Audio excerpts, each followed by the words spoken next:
Good morning. I think my milk has finally started to come in. I remember in like the last what I found the most helpful in terms of getting the milk started and like still being able to like have like bring like colostrum and things to the nursery for the babies is hand expression.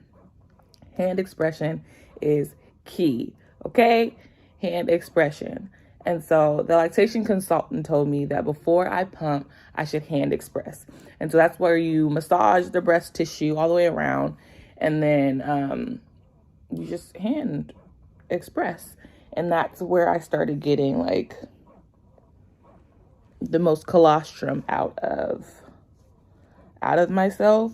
And then yeah, and then slowly milk started coming in, and yeah, it's going well. It's not a lot. Like, I'm not gonna lie, it's not a lot, but it's more than I have produced so far. Like, I ain't filling up no bottles, but like I have milk to bring my babies today, and I'm so excited about it. Again, it's not a lot, but it's enough to do like their oral care, give them a little, and that makes me really, really happy. Because again, they were saying they didn't know if it would because of my PCOS and da da da da da da da da. Also, what I find helpful is while pumping. One, I use one of these pumping bras to pump just because I like my hands free. I don't want to sit there holding both, and I don't want to pump one at a time because I don't have time for that. That like, takes way too long. And so I like wearing my pumping bra. It also allows me to be able to like massage while I'm pumping, and that helps more milk come out. And so if I just massage while I'm pumping, more milk comes out, and yeah. And yeah, like it's not a lot, but it's something. It's something, and it makes me so happy. Like, I have been really, again, I'm a very flexible person, right? It's like at the end of the day, I'm going to do whatever is best for my babies. Like, I'm not attached to anything. Like, Adam and I didn't know if we wanted to do vaginal or C-section. I think I had a mental breakdown when the choice was taken away from me. And when I was told I had an hour. But when it comes to breastfeeding, it's like, if I'm able to, I'm going to do everything I can to be able to produce. But if it doesn't come in, it doesn't come in. Like, and there's nothing that I can do about it. Like, I'm not going to beat myself up about it or be disappointed or be sad, because it's like, I did everything that I could to try to make it come in. I am pumping every 3 hours. I am massaging the tissue. I am staying hydrated. I am eating. And so it's like, at the end of the day, like, I'm not going to stress myself out about something that I can't control because it's a waste of time. So that's that. But yeah, I'm just going to keep pumping, keep pump, keep pumping. Let me just keep pumping, and we'll see.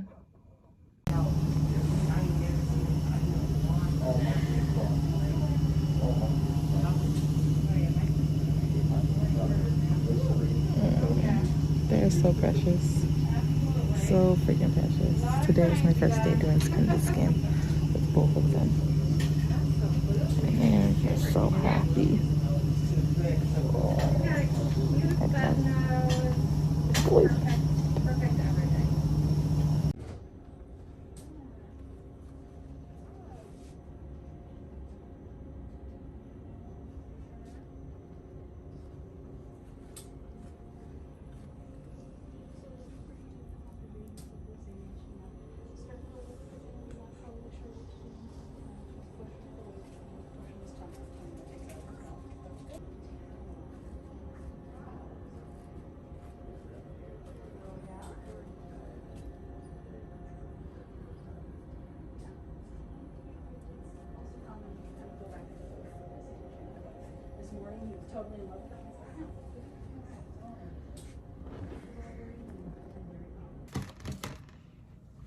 Ooh.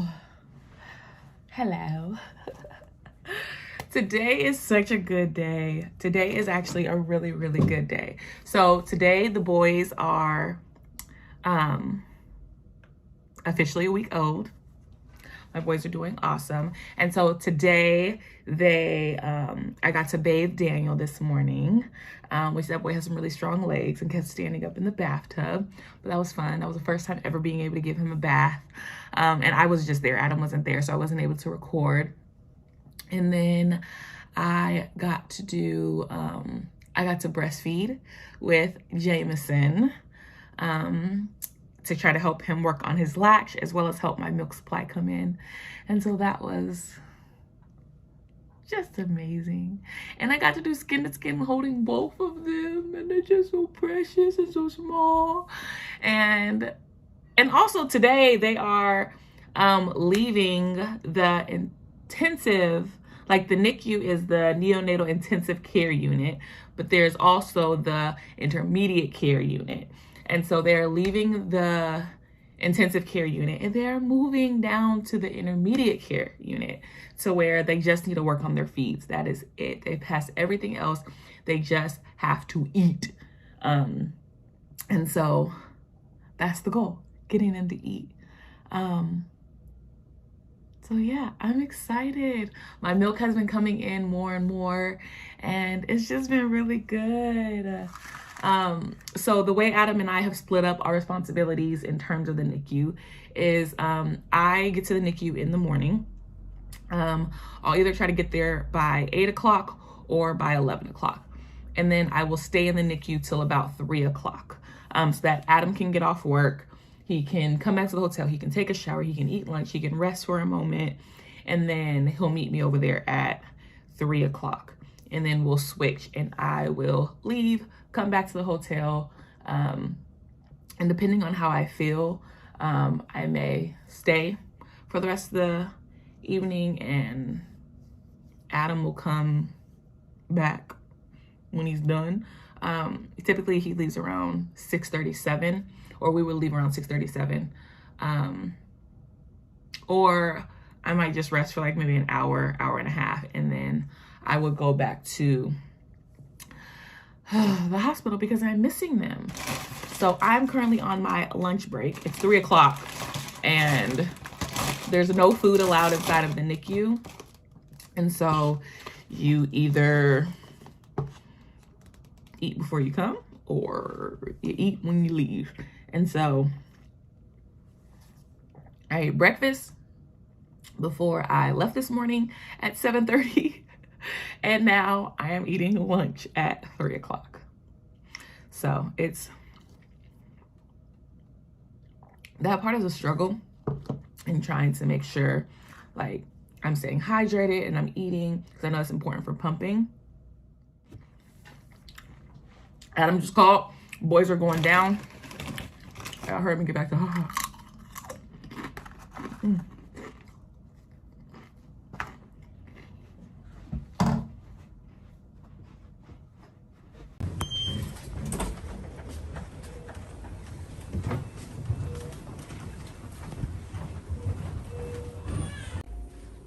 Okay, so the boys have moved and we're gonna give you a tour of their new room. They have a private room, the twin suite. And so over here they have their little sink, their little beds all set up, with their little names on the wall. Oh, it's like their little own personal little spaces. Their little carts with all like their clothes and goodies inside of it, their own fridge. Their place for the parents to be able to store stuff, and then like a pump that I can use when I come. Their little charts with all their little information on it, extra swaddles and pillows. And then over here, my cutie patooties, my 3 favorite men all snuggled up together. All snuggled up together. Oh, they're so cute. They're so cute. Oh my goodness. My boys. And then The window overlooking the street. Yeah. So this will be their home until they are discharged and ready to go. This is nice because in here we can eat, we can drink, we can like have privacy without like everybody just walking past and seeing. And yeah, I don't know, I like this a lot better. But ooh, yeah, I'm just happy that they got to move their first little graduation. So in here, they're just gonna be working on eating. They're just gonna be working on their feeding. They both vomit a lot, and so working on figuring out a regimen that's gonna work for them to get the vomiting under control so that they're able to absorb the food that they eat better. But I'm just so happy. I'm really, really happy. My question is, I seen one of them rooms over there had a bed in it. So I kind of want to ask them, like, can we get a bed in here? Like, can I sleep in here? Can I? Because they're going to be in this room all by themselves. Like, there's doors. And they're going to be in here all by themselves. And, like, the nurses are going to be checking in on them periodically. But it's like, you just got my babies in a room. Like, I feel like that's neglect to just have them in this room by themselves. It's not like they have a camera in the room to where they're, like, watching the babies. They're just in here. They're just in here by themselves all the time. That's lonely, baby. That's lonely. Oh. We got people watching them. Who? The nurses, baby. The nurses only come by during their if there's an issue or during their cares time. Oh. Yeah. Wait, so it's not like Upstairs? upstairs? Well, the thing about upstairs was it's an open space. So if they were crying, and the nurses were right there to hear them crying. If they were like spitting up, and the nurses could hear them spitting up.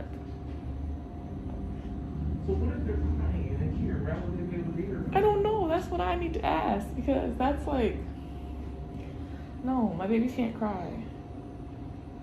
No. They'll get to the point where they need to self-soothe. They shouldn't have to self-soothe at 8 days old. So, we'll ask. Did you hear her? I got to bathe him.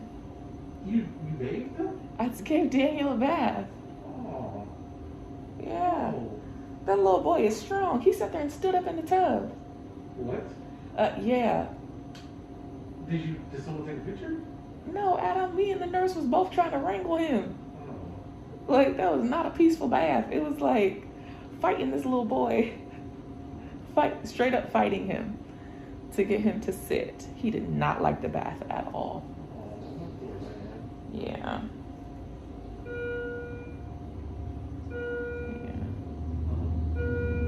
All right.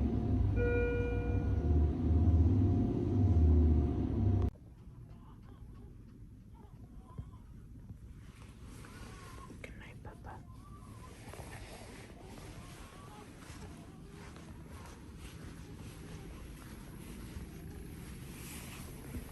Good night, Munchkin.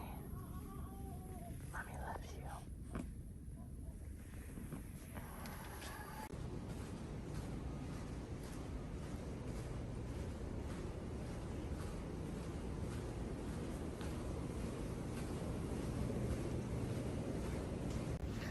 So I'm currently leaving the hospital. It is, what time is it?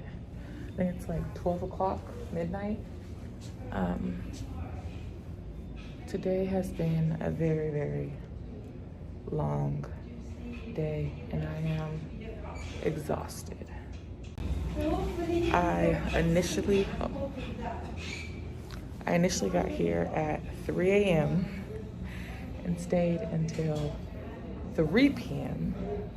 and now, and I went to go take a nap, and then I got back here at 9 p.m. and stayed until midnight. So yesterday, today's a different day. So yesterday I showed you guys that the boys had gotten moved to a new room, like a private room. It was nice. Adam and I liked it because we could like eat and drink inside of the room. So we thought that was like super cool, and it was like private for us, but for the boys, like it just was not sitting on my spirit having them in that space by themselves. Like I was like, that's so lonely. I can't deal with that. So today they got moved again, and now they're in a new space that's like an open nursery where a nurse is there 24/7 just for them and one other baby. And so it's like a much better setup for like peace of mind. So yeah, it's just a much better setup.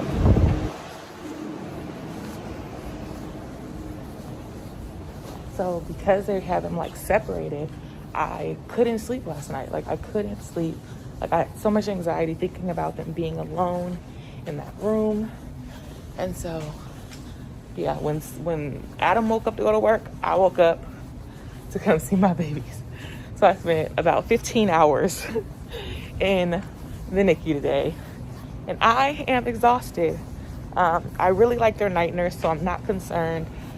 She's like very attentive to them, and yeah, it's just better having them in that open space where there's a nurse in the room at all times. Even though I gotta keep sneaking to eat and I gotta keep sneaking to get something to drink, like I don't even care. It's 100% worth it for the peace of mind of knowing that my boys are being taken care of. Because yesterday in that room, I was in that room and the boys' alarm, like Jameson's alarm was sounding, not like a major alarm, but his feeding alarm to let them know like his feeding was done. It's super loud, and it was sounding for 15 minutes before anybody showed up to turn it off. That ain't gonna work for me. Not you taking 15 minutes to shut. No. We're not doing that. So I just felt super uncomfortable, and I just needed, yes. And then because it's a new space, I really wanted to meet the nurse tonight who is gonna be working with them. And yeah, she's really nice. So I'm good. But man, this is not helping my anxiety, okay? All these different people, like my babies, all these different people that are like working with them, like it's driving me insane. And I know everybody's like, you need to make sure that you rest and take care of yourself. Like, I'm gonna be fine, okay? I'm gonna be perfectly fine. I do not care about myself at this moment. I only care about my babies and making sure that they are good and that they are taken care of. I'm sorry, I can't help it. Like, we work so hard. We work so hard for these boys, and I'm not letting up nothing, okay? So I am walking back to the hotel now, and I'm gonna try to get some sleep before doing it all over again tomorrow. Man, this NICU journey got me on like a roller coaster of emotions. It got me on a roller coaster of emotions. I just want my boys to be good. I just want them to be healthy, and that's honestly all I want. So pray for us, y'all. Please pray for us. All right. Good night.